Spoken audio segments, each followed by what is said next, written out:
So we know that we are stretching you into some different ways of looking at things, because unless you are willing to accept that you are a vibrational being who lives in a vibrational universe, then you cannot begin to understand how things are happening in the way they are to you or to anyone else.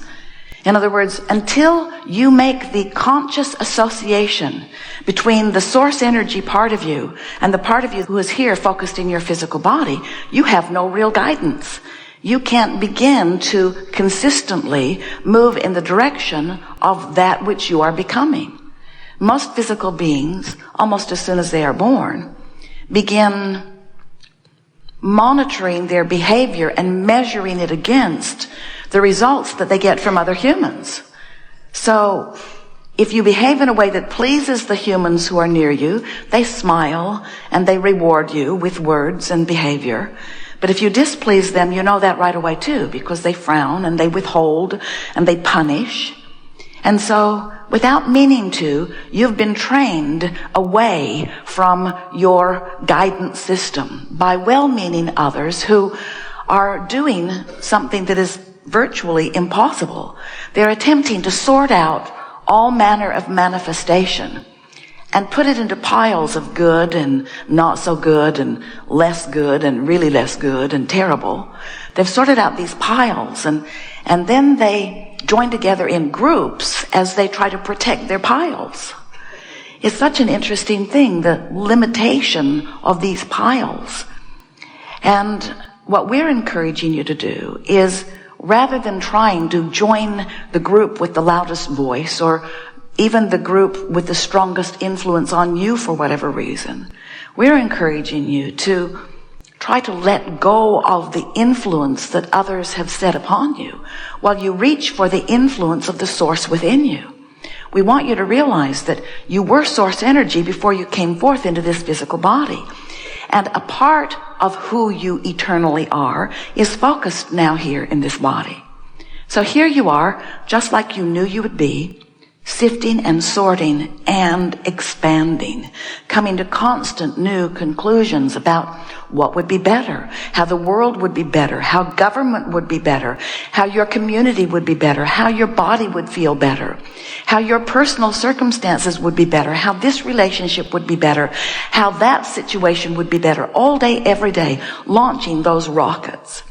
And what we want you to know is each time you offer one of those requests, it is pure to us. In other words, we stand in your vortex receiving your request. Your inner being becomes the vibrational equivalent of each and every request that you set forth. But as we said at the beginning of our conversation here with you today, often you don't go with your rocket. You stay outside the vortex, so to speak, justifying why you need or why you want the improvement. And as you beat the drum of the injustice that you're living, I don't have enough and it's not fair, and I've never had enough and it's never been fair, and those people around me don't have enough and that's never been fair.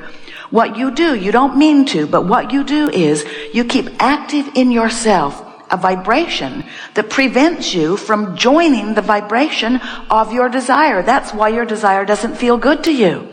Your desire doesn't feel good to you when you doubt it. Your desire doesn't feel good when you don't believe it. Your desire doesn't feel good when you don't feel worthy of it. Your desire doesn't feel good when you are in a state of blame or guilt or anger or frustration.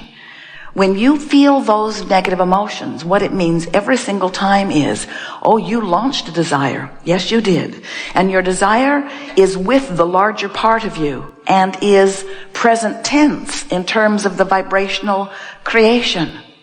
But as long as you are feeling negative emotion, it means you're not up to speed with your desire. And that's logical in many cases, isn't it? Because what's been happening and what you've been observing is usually the reason that you're offering the vibration that you're offering. Most people are responding to what's happening around them. If someone is rude to you, maybe somebody you love, maybe somebody you don't even know, but if someone is rude to you and you observe their rudeness, you usually have a knee-jerk response to that. And if you keep it up, you're going to develop a pattern of believing that people are rude, or of believing that you are inferior in some way and attracting it. In other words, you're going to get a complex if you keep focusing upon things that keep happening and keep them active in your vibration. So what this gathering is about you deciding that you're going to offer your vibration on purpose, because your vibration equals your point of attraction. The law of attraction, which is the powerful law that manages this universe and everything that exists, it is a law that responds to vibrational frequencies. And the only reason that humans aren't more keenly aware of this law is because most humans are unaware that they have a vibrational frequency. They're not putting it together. They're not noticing that their emotions are the key to their alignment or resistance to the vibration of who they are. But once you begin to accept or even consider the idea that you are source energy, a part of which has come forth into this body, and that the larger part of you still remains non-physically focused, still offering this powerful vibration, and that when you, in your physical body, launch a rocket of desire, that your inner being becomes immediately the vibrational equivalent of that new expanded beingness, and that then your relationship in your physical body to this new expansion has shifted a little bit. In other words, you really owe it to yourself to keep up with your own expansion. And when you do, life is so good. You get an idea and it feels foreign at first, but then you ponder it and you consider it and you make it more familiar. You practice it, you visualize it, you bring yourself little by little into alignment with it. And when you do, when there's no resistance offered within you, when the vibration between what you want and what you're thinking here and now are the same vibration, it manifests all over the place for you. In other words, you just can't keep from manifesting what you believe. What you believe and what you expect are manifesting all around you as evidence of what you believe and what you expect. But humans don't tell the story that way usually. They don't say, I get what I think about. They say, I get stuff and some of it I like and some of it I don't like, but I can't figure out what's the common denominator. I think that I am living a karmic response to past lives. It must be something like that. No. I know what it is. There's a conspiracy against me. I think it's the government. No. I know what it is. I was born into the wrong religion and I'm being punished for that. You come up with really screwy things. Or you say, it's my employer's fault. That's a big one. Oh, here's the biggest one of all. It's my mother's fault. I'm certain that we got off on the wrong foot. If she had been wiser, things would have gone better for me. And what we're wanting you to realize is you learned a lot of vibrational patterns from a lot of different places. But the bottom line is your vibrational pattern, what you believe and what you expect is what you're getting. It's what you're getting. It's what you're getting. And we just want to show you that if what you're getting is a match to what you're wanting, then our work here is done.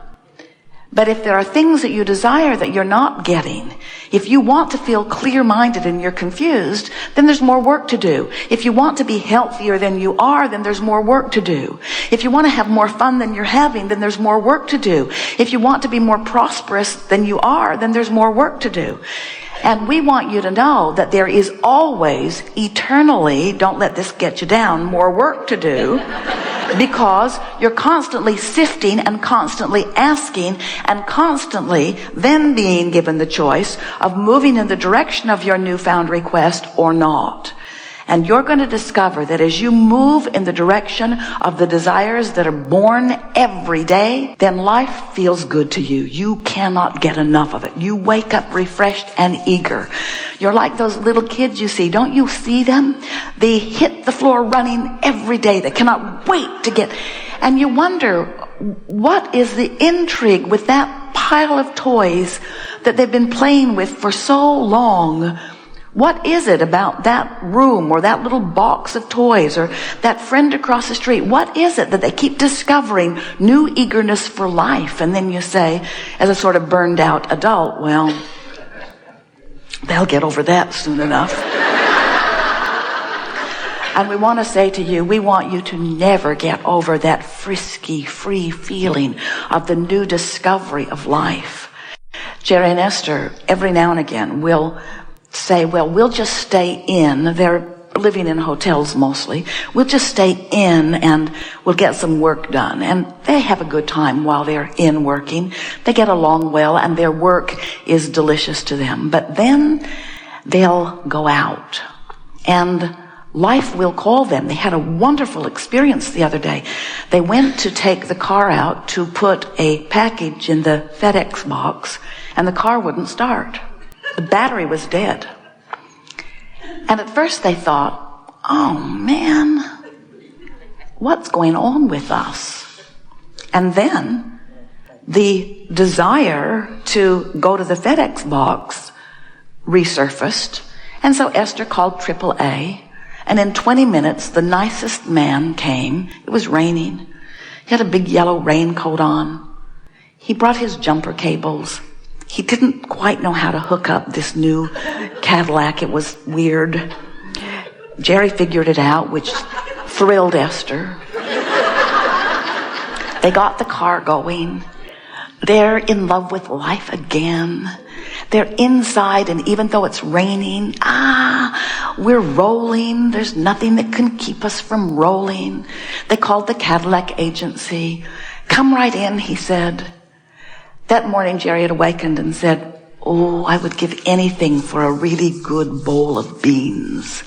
And Esther said, it's only a few weeks and we'll be home and you can get a really good bowl of beans.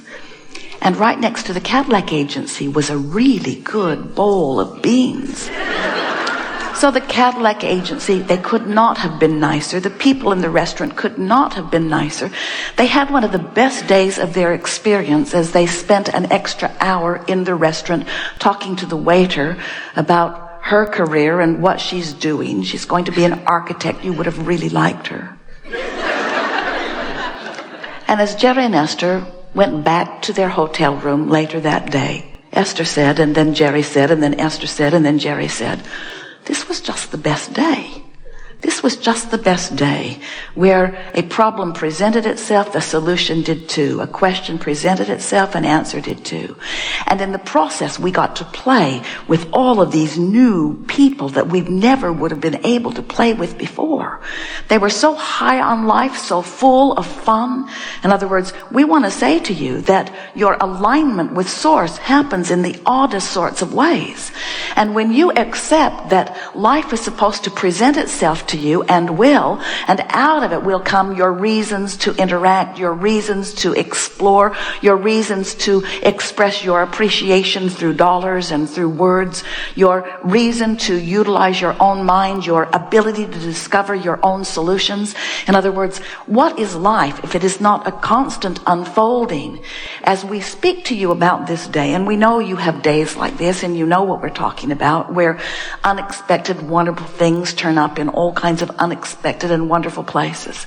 We want you to understand that there's a vortex full of circumstances and events and unfoldings that as they happen, they are leading you to exactly who you are and what you want. We want you to know that things are always working out for you through the path of the least resistance that you've got going on. Things are always working out for you. Even a dead battery was Jerry's path to beans.